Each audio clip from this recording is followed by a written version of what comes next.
हरे कृष्णा। सभी भक्तों का स्वागत है आज की चैतन्य चैतामृत क्लास में। जय जय श्री चैतन्य, जय नित्यानंद, जय द्वैत चंद्र, जय गौर भक्त वृंदा। जय जय श्री चैतन्य, जय नित्यानंद, जय द्वैत चंद्र, जय गौर भक्त वृंदा। नमो विष्णुपादाय कृष्ण पृष्ठाय भूतले श्रीमते भक्ति वेदांत स्वामिनि इति नामिने। नमस्ते सारस्वते देवे गौरवाणी प्रचारिणे निर्विशेषा शून्यवादी पश्चात देश तारिणे। तो हम श्री चैतन्य चरितमृत पढ़ रहे हैं और हम इसलिए पढ़ रहे हैं कि चैतन्य महाप्रभु का आविर्भाव दिवस कल था, फिर आएगा अगली साल। तो हमने जो अध्याय लिया है चैप्टर 13 आदि लीला का, इसको हम समाप्त करेंगे, फिर हम भगवत गीता कंटिन्यू करेंगे।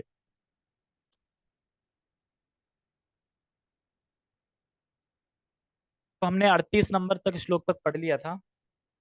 38 में बताया था कि प्रभुपाद जी कहते हैं कि संकीर्तन करना और नृत्य करना ये इम्पोर्टेंट है, जरूरी है, क्योंकि चैतन्य महाप्रभु ने भी संकीर्तन से और नृत्य से ही सभी लोगों को कृष्ण प्रेम का वितरण किया था। आज ही मैं सुन रहा था कि चैतन्य महाप्रभु क्यों प्रकट हुए। 3 रीजन है, एक एक रीजन बताओ।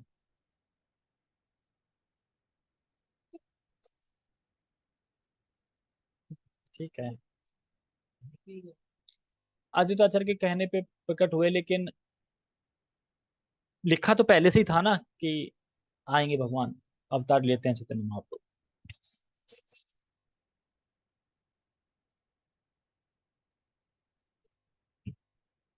क्या? अच्छा, राधा रानी का भाव देखना चाहते थे नहीं?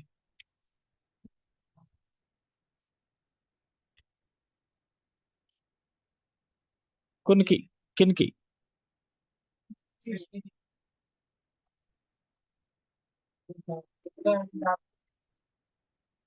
देखना, अच्छा हाँ, ये भी एक कारण है। अच्छा, लेडीज पार्टी बैठे, ये 2 जने बैठे हैं। क्यों आए चैतन्य महाप्रभु? कोई बोलेगा ना, अच्छा आप गौड़ी गौड़ी मध्व गौड़ी संप्रदाय से हो ना, ठीक है, चैतन्य महाप्रभु क्यों प्रकट हुए? ही नहीं पता। हाँ, कलयुग में हरिनाम देने में भी आए हैं। हाँ। राम, राम में राधा नहीं बोलती। हाँ।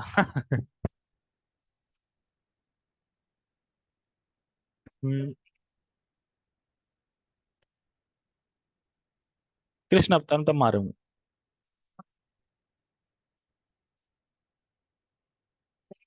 तो उसमें भी सबको इसे मारते हैं। तो वो राधा बोलते तुम तो नहीं मार रहे हो। तो उन्होंने बोला, जो माने वो चेतन चेतन होगा। हाँ। तो अब तुम्हें राधा ने क्या किया, वो खुद अपना मतलब वो भाव लेके आए। तो तुम कैसे मार आदमी नहीं दूंगा, जब वो उनको मारते नहीं कहना जगाई मगाई। जगाई मगाई। हाँ तो हाँ, चक्र उठा लेते हैं, लेकिन नित्यानंद प्रभु भी रोक देते हैं वहां पे। हम्म।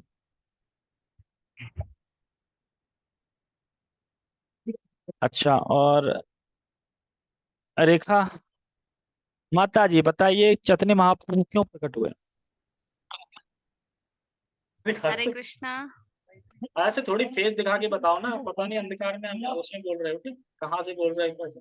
अगर स्थिति में नहीं हो प्रोफाइल दिखाने तो कोई बात नहीं, लेकिन स्थिति में हो तो दिखा सकते हो। बताओ कि मैं ऊपर ऊपर छत पे बैठी हूँ। क्या? अंधेरा। अच्छा अच्छा, ओके, बताइए बताइए। ऊपर छत पे बैठी हूँ। ठीक है, बताइए चैतन्य महाप्रभु क्यों प्रकट हुए?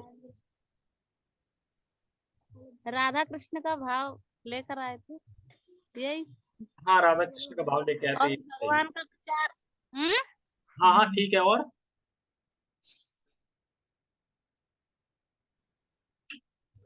ठीक है, आवाज नहीं आ रही भगवान का आपकी। प्रचार आवाज नहीं आ रही शायद। ठीक है, सही बताया। भगवान का प्रचार करने। ठीक है, मैसेज कर देना, आवाज नहीं आ रही क्लियर, क्योंकि हो सकता है नेट इशू होगा। ठीक है, यहाँ पे ट्राई करोगे? क्यों आए थे? कौन से भक्त का भाव लेके आए थे? भक्त का भाव लेके आए थे या भक्तों का भाव लेके आए थे? कैसे प्रेम करते हैं, हमें भी ये देखना है कि भक्त कैसे प्रेम। तो ठीक है, लगभग सही है कि अलग अलग हैं, लेकिन एक कारण बताते हैं कि भगवान जब सतयुग में, जब विष्णु के अवतार आए थे नरसिंह भगवान, तो उनके फादर का नाम क्या है? नरसिंह भगवान के फादर का नाम क्या है? ब्रह्मा जी। नरसिंह भगवान ब्रह्मा की नाक से आए थे।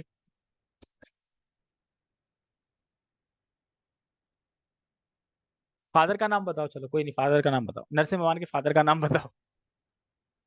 नहीं पता? किसी को पता है यहाँ पे?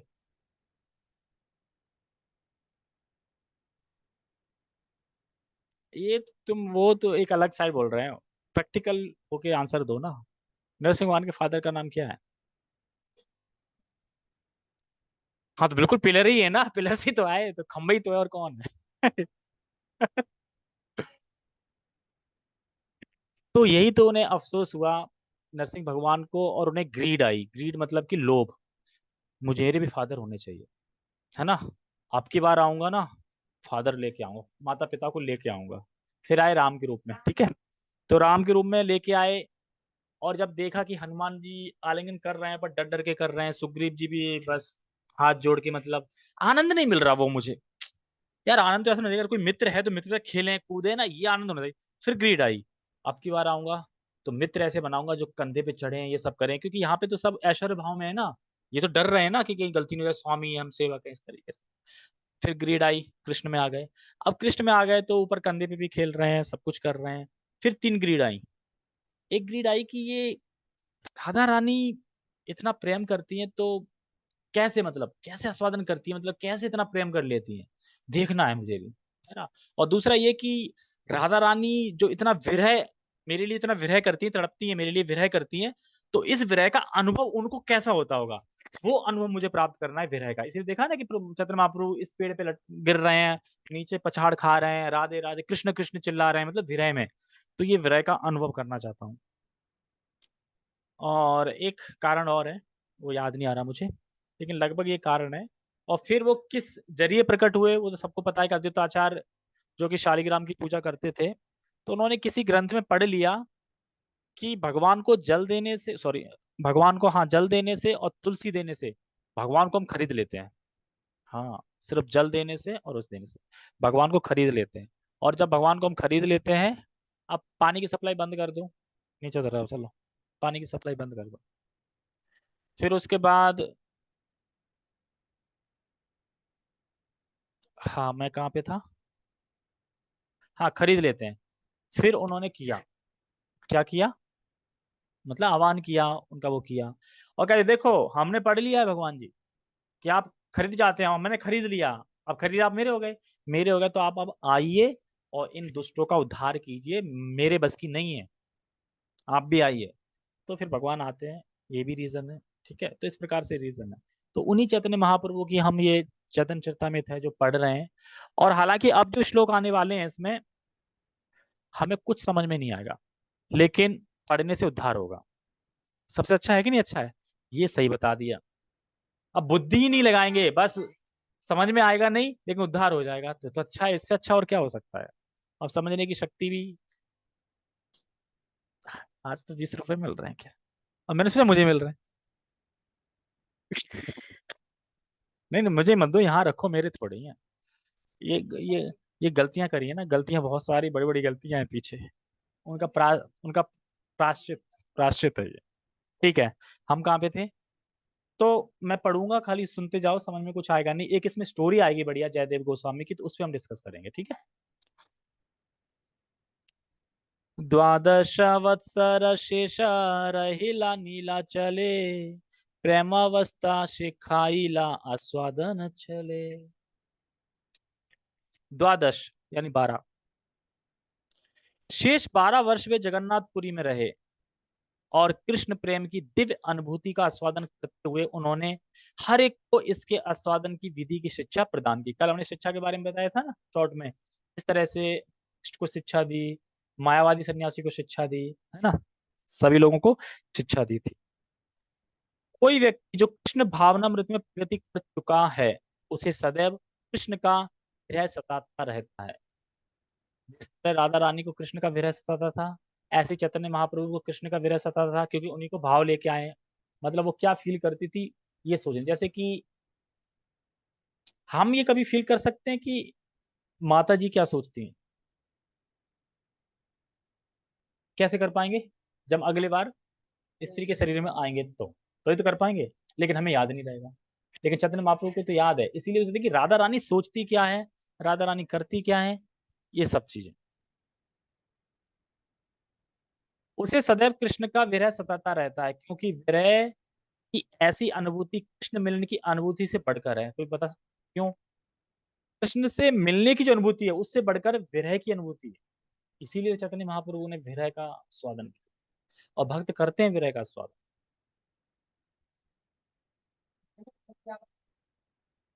अच्छा ये बताओ, जैसे कि आपको कोई फोन करे, प्रभु जी आज फीस्ट है, तो जगन्नाथ का पूरा थाली मैं आपको भिजवा रहा हूँ, आप उसे पाइएगा। तो जब तक पता चल गया, तब से लेके आने तक में जो आनंद है, खाओगे तो 5 मिनट में खत्म खेल, वो तो खत्म खेल हो जाएगा, लेकिन वो आधे घंटा तो आनंद रहेगा ना। थाली आ रही है, वाह तो पाएंगे, आज तो पाएंगे, मतलब आधे घंटा उसमें मन लग रहा है, चिंतन हो रहा है उसका। खाने के बाद, खाने में सिर्फ 5 मिनट, खत्म खेल।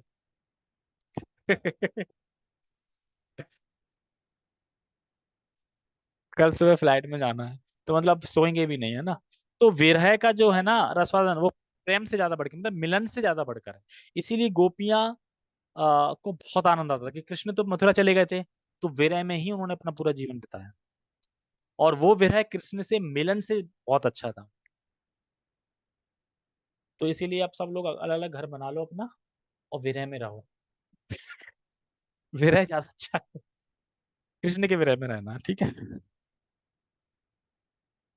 श्री चैतन्य महाप्रभु इस जगत में अपने जीवन काल के अंतिम 12 वर्षों में जगन्नाथपुरी में रहकर संसार के लोगों को यह सिखाते रहे, इस तरह मनुष्य विरह अनुभूति के साथ अपने सुप्त कृष्ण प्रेम को विकसित कर सकता है। और इस विरह से क्या होता है, हमारा जो प्रेम है ना वो विकसित होता है, बढ़ता जाता है, बढ़ता है ना प्रेम। क्योंकि विरह होता है तो उसकी याद आती है, याद से और विरह, याद याद तो बढ़ता रहता है विरह, मतलब प्रेम बढ़ता रहता है। इस तरीके से विरह अथवा कृष्ण मिलने की ऐसी अनुभूतियां भगवत प्रेम की विभिन्न अवस्थाएं हैं। जब मनुष्य गंभीरता पूर्वक भक्ति में लग जाता है तो ये अनुभूतियां समयानुसार विकसित होती हैं।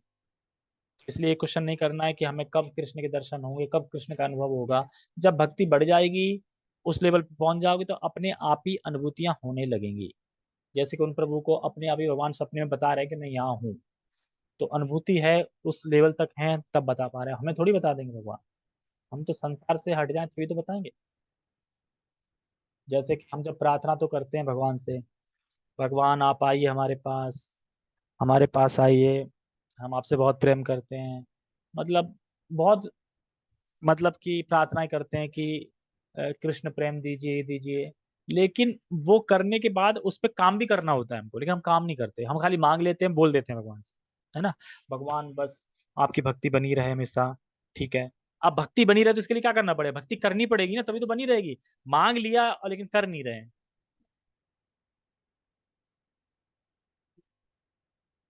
हम्म।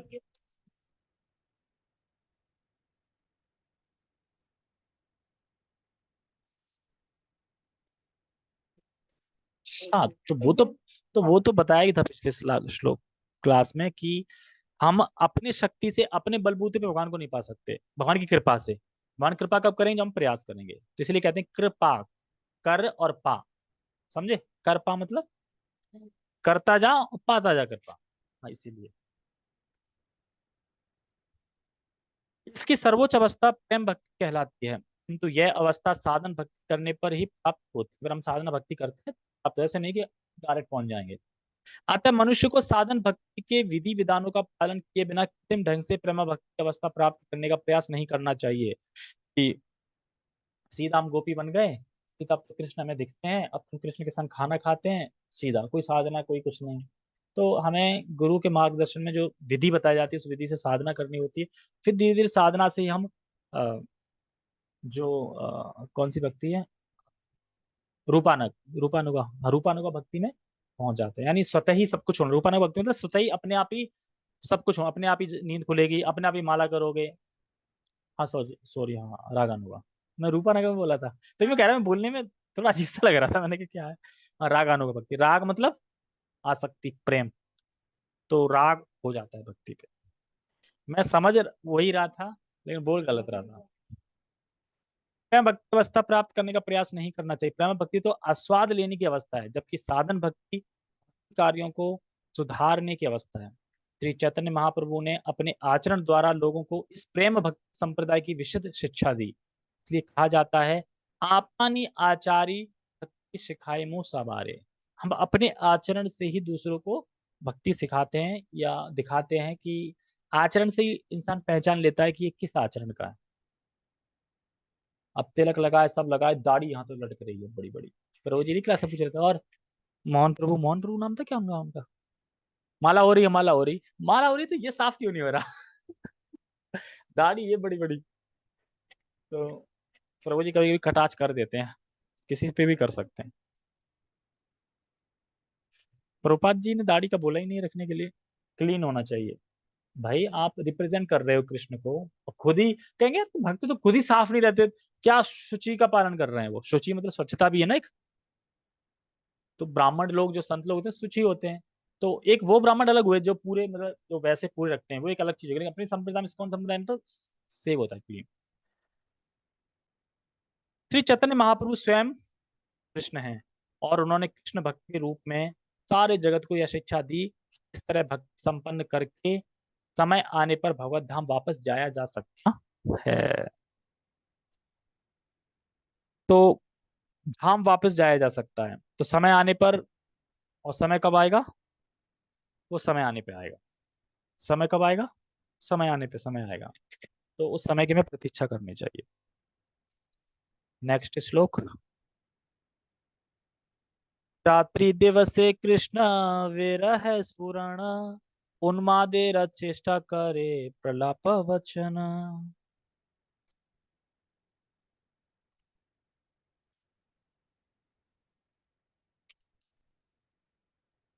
यहाँ पे कह रहे हैं कि रात्रि दिवसे कृष्ण विरह स्फुरण, रात और दिन में कृष्ण के विरह का जो स्फुरण, स्फुरण मतलब प्रकट, प्रकट होना, स्फुरण प्रकट होना, प्रकट हो जाता है।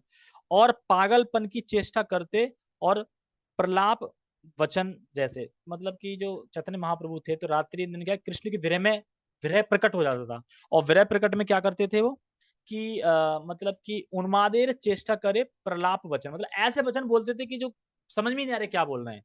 कभी होता ना कि कोई इंसान ज्यादा प्रेम में हो तो बड़बड़ाता रहता है, पता नहीं चलता क्या बोल रहा है, समझ में नहीं आता कि बोल क्या रहा है, लेकिन वो बोलता जा रहा है, उसे खुद पता नहीं क्या बोलो, प्रेम में इतना है। तो इसी तरह चैतन्य महाप्रभु इतने प्रेम में होते थे कि प्रलाप वचन बोलने लगते थे, पता ही नहीं चलता था क्या बोलने लगते थे। जैसे कि जब उद्धव जी मथुरा से भेजे थे कृष्ण ने कि जाओ वृंदावन, तो जब वृंदावन में जब राधे राधा रानी देखती हैं उद्धव जी को, तो आके मतलब ऐसे ही प्रलाप वचन कहने लगती हैं, और एक भवरे को देख के, और वहां मतलब भवरे से भी बोल रही हैं और उद्धव जी से भी बोल रही हैं, और क्या बोल रही हैं कुछ पता नहीं चल रहा कि बोल क्या रही हैं, क्योंकि वो प्रेम में थी बिल्कुल। है ना, कहते ना यार ये पता नहीं क्या पागलपन की बातें कर रहा है, समझ में नहीं आ रहा, इस तरीके से। तो राधा रानी कृष्ण के विरह में बोलती थी, तो ऐसे ही महाप्रभु भी राधा रानी के भाव में है, और वो भी ऐसे ही बोल रहा है। समझे, राधा रानी जब बोलती है ना, कृष्ण जब आ गए थे तो ऐसे ही बोलती रहती थी, पता नहीं क्या बोल रही, इस तरीके से। श्री चैतन्य महाप्रभु को दिन रात कृष्ण का विरह सताता रहता था। इस विरह के लक्षणों को प्रकट करते हुए करुण पुकार करते और पागल की तरह प्रलाप करते थे। श्री राधा प्रलाप ये छे उद्धव दर्शने, से मत उन्माद प्रलाप करे रात्रि दिने। तो यहीं पे प्रभु जी बता रहे थे कि ये सब चीजें समझ में नहीं आएंगी, क्योंकि राधा कृष्ण के जब प्रेम के जब वर्णन होता है तो कुछ समझ नहीं आता कि क्या चल रहा है, और हमें समझने का प्रयास नहीं करना चाहिए, क्योंकि जब वो स्थिति आएगी तो खुद ही समझ में आ जाए। तो बस सुनते रहो, सुनते ही उद्धार होता है। जब भगवान मथुरा चले गए थे तो ये वही बता रहे हैं कि उद्धव जी आए थे तो कैसे उद्धव जी का प्रसंग बता रहे हैं। जिस प्रकार उद्धव से भेंट होने पर श्रीमती राधा रानी असंबंध बातें करती थी, उसी तरह श्री चैतन्य महाप्रभु श्रीमती राधा रानी के भाव में रात दिन वैसा ही आस्वादन करते थे। आप देखो आस्वादन ले रहे हैं कि नहीं ले रहे हैं, जैसे राधा रानी करती थी वैसे ही कृष्ण प्रेम में चैतन्य महाप्रभु कर रहे हैं। इस संबंध में हमें चाहिए कि वृंदावन में उद्धव से भेंट करने के बाद श्रीमती राधा रानी के स्वयं से बातें करने का ध्यान करें। ये सब चीज समझ में नहीं आएगी, क्या ध्यान करें। श्री चैतन्य महाप्रभु भी वैसा ही भावमयी काल्पनिक बातों का दृश्य उपस्थित करते थे। भौरे को उलाहना देते हुए कृष्ण की उपेक्षा के सूचक दृश्य तथा उन्माद से पूर्ण राधा रानी एक बावरी जैसी बातें करती थी। अपने जीवन के अंतिम दिनों में श्री चैतन्य महाप्रभु में ऐसे भाव के सारे लक्षण प्रकट होते थे। इस प्रसंग में आदि लीला के चौथे अध्याय के श्लोक 107 से 108 देखने चाहिए। खोलो देखो।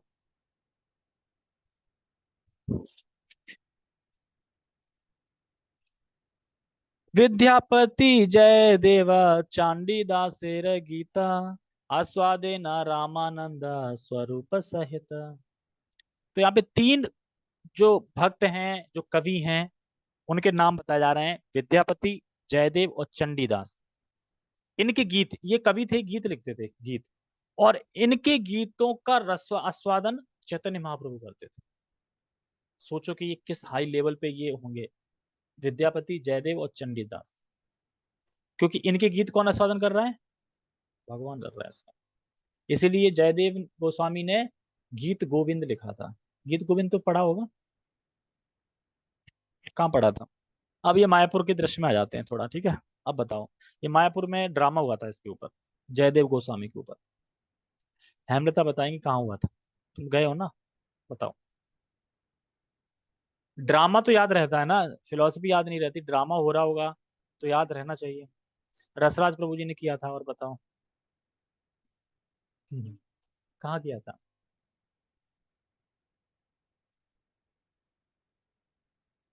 ठीक है।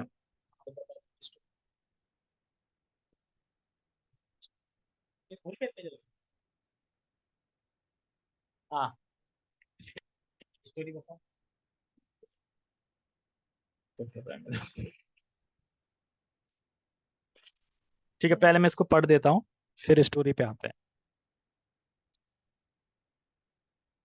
तो जयदेव गोस्वामी और विद्यापति और चंडीदास। तो विद्यापति के बारे में इतना नहीं पता है ना, चंडीदास के बारे में पता है, सिर्फ जयदेव गोस्वामी के बारे में पता है। पहले हम इसका पढ़ लें। वो लक्ष्मी रख देना ऊपर, नीचे गिर गई क्या?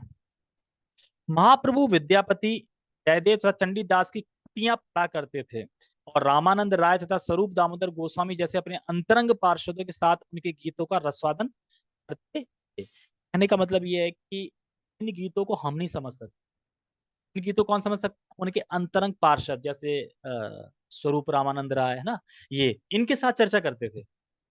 तो हमारी अभी स्थिति नहीं है कि हम समझ सके कि ये किस, इस मतलब किस टाइप के, मतलब ये कवि थे। कोई भौतिक कवि नहीं थे कि भौतिक कवि होते हैं जो लिख दिया कुछ कहानी वानी स्टोरी, ऐसे नहीं। आध्यात्मिक कवि थे, ठीक है। और इतने इनकी कृतियां इतनी वो थी कि चैतन्य महाप्रभु पढ़ा करते थे। सोचो भगवान पढ़ रहे हैं खुद, इस प्रकार से। तो ये सब मतलब महान भक्त हैं, कवि हुए हैं, और इनकी रचनाएं महाप्रभु साधन करते थे। इनके नाम है विद्यापति, जयदेव और चंडीदास। और इनके गीतों का रसवादन रामानंद राव और सतस्वरूप दामोदर इनके साथ करते थे। ये सब मतलब ये सब जो है वो पब्लिक में नहीं बोल सकते, पब्लिक को कुछ समझ में नहीं आएगा इनका, इसके बारे में। अभी ये श्लोक चल रहा है ना, पब्लिक को कुछ पता चलेगा इसका क्या बोल रहे हैं, इसलिए पब्लिक में ये डिस्क्राइब नहीं करे जाते, पब्लिक में नहीं बोले जाते।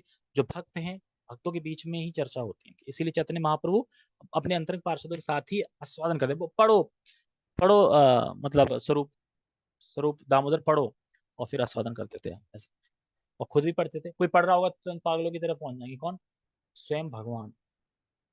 तो इसमें दो तीन स्टोरी बता रहे थे प्रभु जी कि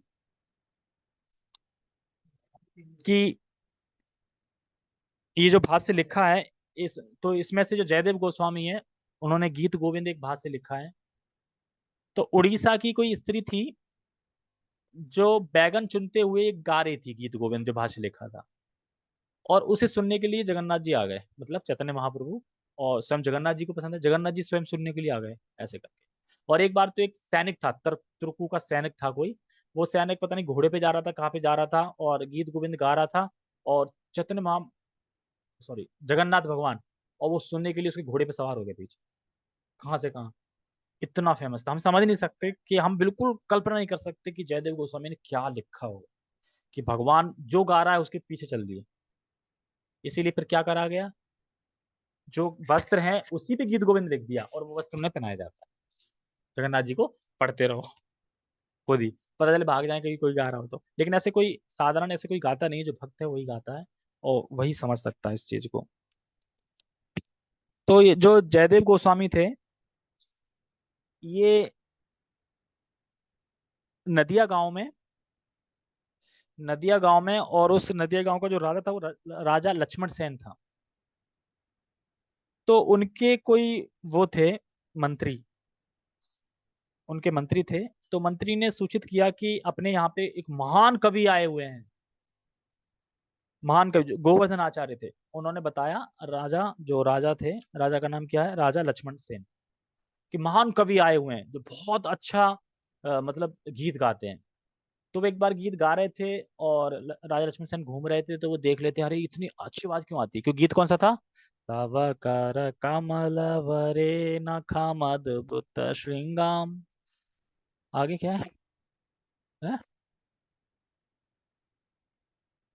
ऐसा लग रहा है मैं भूल गया जिससे। ललिता हिरण्य कशिपुर तनु भृंग केशवधीता नरहरि रूपा, जय जगदीश हरे, जय जगदीश हरे, जय जगदीश हरे। तो ये किसने लिखा है, ये भी जयदेव गोस्वामी ने लिखा है, ठीक है। तब कर कर इसीलिए ये जगन्नाथ चैतन्य महाप्रभु हमेशा जो नरसिंह भगवान का था वहां पे इसको पढ़ते थे, मतलब भेंट करते थे, अर्पित करते थे इस गीत को। तो जैसे ही राजा सुनता है तो बहुत मधुर आवाज है, मिलाओ मुझसे। तो उनके मंत्री ले जाते हैं, एक कुटिया वुटिया में रहते थे, वहां बैठ जाते हैं, और भेष वैष्णव का बना के जाते हैं। जब वैष्णव का भेष बना के जाते हैं तो जयदेव गोस्वामी पहचान लेते हैं, ये तो राजा है। और कहते हैं कि, फिर वो कहते हैं कि ऐसे ऐसे मैं हूँ, आप एक काम करिए, आप यहाँ कहाँ कुटिया में रह रहे हैं, आप हमारे महल में चलिए, वहां रहिए आराम से, और वहां अपने गीत गाइए, अपने जो भी रचना है वो करिए। तो वो कहते हैं कि नहीं, आप भोगी व्यक्ति हो। राजा मतलब राजा से बोलते हैं, आप भोगी व्यक्ति हो, आप आसक्त हो, आप ये हो, आप महल में ले जाना चाहते हो मुझे, मैं ऐसा करूंगा, मैं ये गांव ही छोड़ दूंगा, नदिया गांव यही छोड़ दूंगा। तो राजा कहते हैं, नहीं नहीं नहीं, क्षमा कीजिए, गलती हो गई मुझसे, कि आप यहीं रहिए, आप रहिए यहाँ पे, मैं आपको तंग करने के लिए नहीं आऊंगा, और जब भी मुझे आऊंगा, अगर आप बुलाएंगे तो आऊंगा, और मैं अपना पूरा हुलिया चेंज करके आऊंगा, वैष्णव बन के, मतलब पूरा यहाँ। तो बाद में मतलब वो देख लेते हैं कि ये भी वैष्णव है, भक्ति है, क्योंकि इतनी इंसल्ट करने के बाद भी कह रहे हैं कि नहीं आप जाइए मत कहीं पे, नहीं तो कोई राजा होता तो भाग जाओ उनसे, जाओ, ज्यादा वो कर रहे हो तो कहते हैं कि एक प्रस्ताव रखते हैं कि आपको भी बुरा ना लगे और हमारा भी काम चल जाए।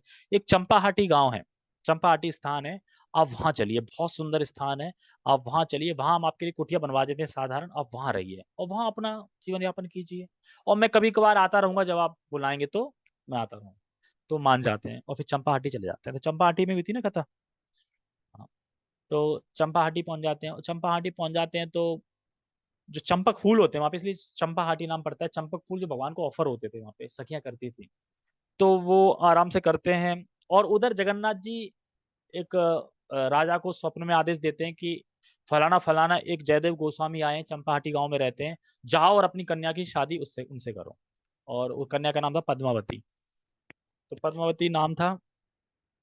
तो वो जाते हैं, तो जयदेव गोस्वामी तो विरक्त थे बिल्कुल, और वो राजा भी कैसे थे, आए, मतलब राजा थे कि ब्राह्मण थे, कोई आए अपनी कन्या को छोड़ गए कि मतलब आप हमारी कन्या को स्वीकार कीजिए, ऐसे करके स्वीकार कीजिए। वो कह रहे कि नहीं, मैं शादी वादी नहीं करना चाहता, मैं शादी वादी नहीं कर रहा, ऐसे करके। तो बाद में फिर राजा या ब्राह्मण जो भी थे, वो बोल के निकल जाते हैं, और वो पद्मावती वहीं खड़ी रहती हैं। तो जयदेव गोस्वामी काफी टाइम बाद बोलते हैं कि आप गई नहीं, आप खड़े क्यों यहाँ पे। तो बोलती है कि मैं कहाँ जाऊँ, मेरे पिताजी ने तो आप बोला है कि आज से मैं आपकी पत्नी हूँ, वो छोड़ गए, आप ही सब कुछ हो मेरे, अब मैं कहाँ जाऊँ, आप अगर नहीं स्वीकार करोगे तो मैं आत्महत्या कर लूंगी। जयदेव गोस्वामी कह रहे ये क्या टेंशन है, मैं यहाँ पे क्या। फिर भविष्यवाणी होती है, उन्हें मतलब सूचना मिलती है कि ये जगन्नाथ जी का आदेश है स्वयं, यानी जगन्नाथ जी ने एक तरह से शादी करवाई है। जगन्नाथ जी का स्वयं आदेश है, तो वो फिर स्वीकार कर लेते हैं कि ये आपकी भक्ति में प्रगति करने के लिए है, इससे आपका वो नहीं होगा मतलब, तो वो स्वीकार कर लेते हैं। फिर दोनों मिलके सेवा करते हैं, सेवा चलती रहती है इस प्रकार से। तो एक बार क्या होता है, एक बार की बात है कि एक बार वह गीत गोविंद, जो गीत गोविंद है ना, इसी की रचना कर रहे थे, मतलब गीत गोविंद की लिख रहे थे। तो इसमें एक ऐसा पंक्ति आती है, पद आता है कि जिसमें ये बताया जाता है कि श्री कृष्ण राधा रानी के चरणों को अपने सर पे समृद्ध करते हैं, मतलब चरणों पे रखते हैं। जैसे पढ़ते हैं कि ऐसे कैसे, तो परम भगवान है, ब्रह्मांड नायक है, राधा रानी के चरणों को यहाँ रखते हैं, ये नहीं हो सकता, ये तो गलत। तो टेंशन में जाते हैं कि लिखूं कि नहीं लिखूं, क्योंकि स्फुरित हो रहा था ना अपने आप, ऐसा तो नहीं कि देख के लिख रहे थे कहीं, स्फुरित हो रहे थे, ये नहीं हो सकता, स्फुरित कैसे हो गया, छोड़ देते हैं। कह रहे थे पद्मावती, आज मैं जा रहा हूँ, मैं स्नान करने जा रहा हूँ, तुम खाना तैयार रखना, प्रसाद तैयार रखना, स्नान करने जा रहा हूँ। और जैसे ही निकलते हैं स्नान करने के लिए, तुरंत भगवान स्वयं आते हैं, जयदेव गोस्वामी का भेष धारण करके आते हैं और कहते हैं पद्मावती। पद्मावती कहती है अभी तो गए थे, अभी आ गए। हाँ वो कुछ मुझे काम याद आ गया, कुछ रह गया था, तो वहीं बैठ जाते हैं लिखने के लिए। और कहते हैं अच्छा ये पद, और उसको पूरा कर जाते हैं कि हाँ मैं राधा रानी की चरणों को रखता हूँ, मतलब कोई इसमें डाउट नहीं है। और करके बोलते हैं कि पद्मावती लाओ मेरा प्रसाद लाओ, प्रसाद देते हैं, प्रसाद खाते हैं, चले जाते हैं। और जब जाते हैं तुरंत असली जयदेव गोस्वामी आते हैं, और तब तक पद्मावती बैठ के खाने लगती है। और जैसे ही पद्मावती खाने लगती है, कहते पद्मावती आज तुमने मेरे बिना प्रसाद खा लिया, ऐसा तो कभी नहीं हुआ। चलो कोई बात नहीं, भूख लग रही होगी, हो जाता है। कहती नहीं स्वामी, मैं तो आपके बाद ही खा रही हूँ, अभी तो आप आए थे, अभी तो आप खा के गए प्रसाद, और फिर आ गए आप। क्या मैं प्रसाद खा के गया हूँ, क्या बात कर रही हूँ, मैं तो देखो अभी, मैंने बोला था ना मैं स्नान करने जा रहा हूँ, अभी मैं स्नान करके आ रहा हूँ। कि नहीं स्वामी जी, अभी तो आप आए थे, आप देख लीजिए, और आप आए थे ना, आप वहां बैठ के कुछ लिख भी रहे थे। लिख रहा था मैं। और देखते हैं, और देखता वो पद पूरा है। फिर कहते हो माय गॉड, इसका मतलब स्वयं भगवान आए थे। तो वह मतलब कि इतना प्रसन्न हो जाते हैं कि पद्मावती तुम कितनी भाग्यशाली हो, तुमने साक्षात भगवान के दर्शन किए और भगवान को प्रसाद भी खिलाया, तुम तो मुझसे भी ज्यादा भाग्यशाली हो। तो इस तरीके से जयदेव गोस्वामी का फिर वो गीत कंप्लीट होता है।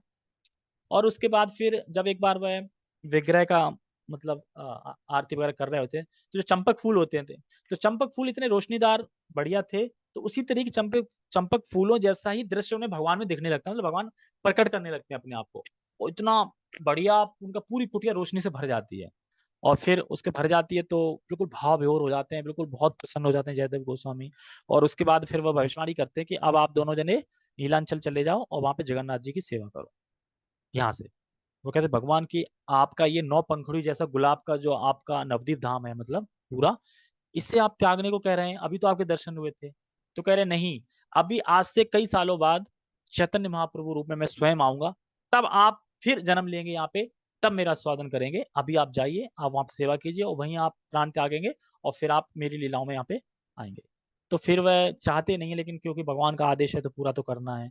तो फिर सबसे क्षमा याचना मांगते हैं, जितने भी गांव चंपाहाटी के गांव वाले सबसे माफी मांगते हैं, हमारी तरफ, हमारी वजह से आपको कोई दुख हुआ हो, तकलीफ हुआ तो मुझे क्षमा कीजिए, क्षमा कीजिए, सब क्षमा कीजिए, क्षमा कीजिए, सबको क्षमा करते करते फिर मांग के चले जाते हैं। तो इस प्रकार से वही जयदेव गोस्वामी हैं जिन्होंने ये गीत गोविंद लिखा था, जिसमें यहाँ नाम आ रहा है। और और उनके लाइफ की बहुत घटनाएं हैं, जैसे कि एक बार वह एक जंगल से गुजर रहे थे, कुछ चोर आए और उनका सामान चोरी कर लिया, उनके हाथ पैर काट दिए, कुएं में फेंक दिया। वो कह रहे ये अच्छा है, यहाँ कोई डिस्टर्ब करने वाला नहीं है, और आराम से भजन कर रहे हैं। फिर पता नहीं किसने सुन लिया भजन की आवाज, किसी ने निकाला उन्होंने के, कह रहा क्यों निकाला, वो चोर कहाँ हैं दो जिन्होंने मेरे हाथ पैर काटे, मैं उनको धन्यवाद देना चाहता हूँ, उनने मेरे पैर काटे तो देखो मैं कितने आसानी से, कितने अच्छे से भजन कर रहा था, वरना तो कोई ना कोई डिस्टर्ब करता ही रहता है। तो इतने मतलब विनम्र हृदय के थे कि जिन चोरों ने हाथ पैर काटे उनसे कह रहे हैं कि धन्यवाद, आपने काटे तो मैं अच्छे से भजन कर पाया। जबकि राजा कह रहा था कि आप पहचानो कौन है वो चोर, अभी बंदी होने। लेकिन जब चोर आते हैं तो वो कहते हैं नहीं, कि इनको छोड़ दो, इन्होंने मुझे बचाया था, इनको कुछ धन दे दो, इनको धन दे दो और इनको जाने दो, मतलब ले जाओ, तो सफलतापूर्वक अपने प्रदेश से पार करा दो। तो राजा अपने सैनिक को भेजता, ठीक है इनको शांतिपूर्वक ना पार करा दो। तो वो जो चोर थे वो भी पापी थे, वो कहते हैं उन सैनिकों से कि पता है, वो जो है ना जयदेव गोस्वामी, वो राजा को मारने आया है, राजा को हड़पने आया है, और इसीलिए हम बचा ना ले, इसीलिए हमें किस तरीके से उसने आउट करवा दिया। इतना बोलते हैं कि वो चोर दोनों अंधे हो जाते हैं, क्या हो जाता है, उनकी मृत्यु हो जाती है, क्योंकि वो झूठ बोलते हैं ना, बड़ा भयंकर। जयदेव गोस्वामी ऐसे थे नहीं। तो ये उनकी शक्ति थी बहुत ज्यादा।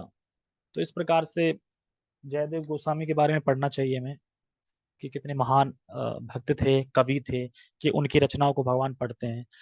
तो उसी तरीके से हम क्या सीख सकते हैं इससे, कि यही सीख सकते हैं कि जो भी ग्रंथ हैं जो आचार्यों ने लिखे हैं उन्हें हमें पढ़ना चाहिए, क्योंकि हम पढ़ते हैं तो भगवान को बहुत अच्छा लगता है। और प्रयास करना चाहिए आगे भक्ति में बढ़ने के लिए, क्योंकि नहीं तो यहाँ हैं वहीं रहेंगे, और वहीं रहेंगे तो नाम अपराध होगा, तो फिर पीछे ही होते चले जाएंगे, पता नहीं चलेगा कब आउट हो जाएंगे, और फिर से वही स्टार्ट हो जाएगा, वही बॉलीवुड फिल्में, वही सब चीजें स्टार्ट हो जाएगी। क्योंकि ये सुना रहे सब बकवास है, कुछ नहीं होता यार, चलो यार सब खाओ पियो ऐश करो, कुछ फर्क तो पड़ा नहीं। लेकिन नहीं, 10 साल क्या है, कि सोचो ना कि आचार्यों ने कितने कितने साल दिए हैं, प्रभुपाद जी ने अपना पूरा जीवन दिया है, आचार्यों ने अपना जीवन दिया, हमने क्या दिया, हमें भी 3-4 साल हुए, हम सोच रहे हैं हम पता नहीं कब से भक्ति कर रहे हैं, हम तो कुछ नहीं, हम तो बिल्कुल कुछ भी नहीं। स्टार्ट। चलो ठीक है, हरे कृष्णा, जगत गुरु शील प्रभुपाद की जय। इसका तात्पर्य हम कल पढ़ेंगे, ठीक है। चैतन्य चरितमृत की जय। निताय निताय गौर प्रेमानंदे, हरि हरि बोल।